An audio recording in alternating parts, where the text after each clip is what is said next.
Positive thinker परेशानी में भी अवसर ढूंढ लेते हैं, वहीं नेगेटिव थिंकर को परेशानी में सिर्फ परेशानी ही नज़र आती है। 1895 में अमेरिका भयंकर मंदी से जूझ रहा था। कई व्यक्तियों के कारोबार तबाह हो गए थे।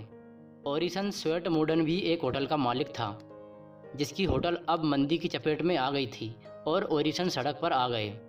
लेकिन इस संकट की घड़ी में ओरिसन ने संपूर्ण देशवासियों को मोटिवेट करने का सोचा। उन्होंने एक मोटिवेशनल किताब लिखने का सोचा जो प्रत्येक व्यक्ति को परेशानी में हिम्मत दे सके। एक अस्तबल के ऊपर एक छोटा सा कमरा किराए पर लिया और वहाँ पर किताब लिखने जुट गए। 1 साल तक एकाग्रता के साथ दिन रात मेहनत की और 800 पेज की एक मोटिवेशन किताब लिख डाली।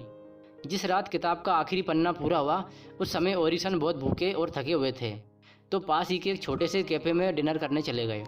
कुछ समय बाद लौटे तो देखा कि अस्तबल आग की लपटों से खेल रहा था।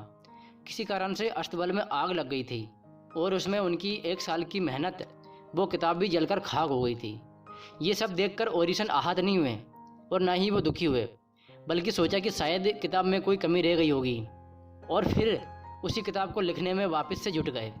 1 साल का वक्त लगा और किताब लिखकर तैयार कर दी और इस किताब का नाम रखा पुशिंग टू द फ्रंट।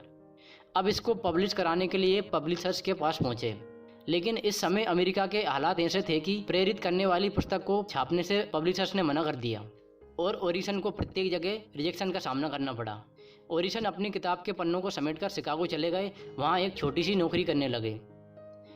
कुछ समय बाद उन्हें एक ऐसा दोस्त मिला जो किसी पब्लिशर्स को पहचानता था, जिससे उन्होंने पुशिंग टू द फ्रंट का जिक्र किया और किताब को पब्लिश कराने में उन दोस्त की मदद ली। Finally pushing to the front publish हो गई।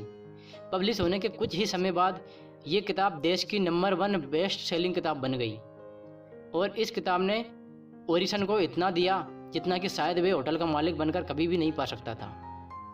इसी पुस्तक को पढ़कर Thomas Alva Edison, Henry Ford, JP Morgan जैसे दिग्गजों ने प्रेरणा पाई है। कई बिजनेसमैन और राजनेताओं का मानना है कि पुशिंग टू द फ्रंट ही अमेरिका को 20वीं सदी में लेकर आई। इस किताब ने देश भर के निर्णय लेने वालों के दिमाग पर जबरदस्त असर डाला और यह व्यक्तिगत विकास के क्षेत्र में महान पुस्तक बन गई। इसी सकारात्मक सोच के साथ आप भी अपनी मेहनत को करते रहिए और आगे बढ़ते रहिए। कंडल मोटिवेशन का यह पहला वीडियो है। आप चैनल को सब्सक्राइब जरूर करें और कमेंट करके ये बताएं कि आपको ये वीडियो कैसा लगा। मिलते हैं अगले पावरफुल मोटिवेशन वीडियो में।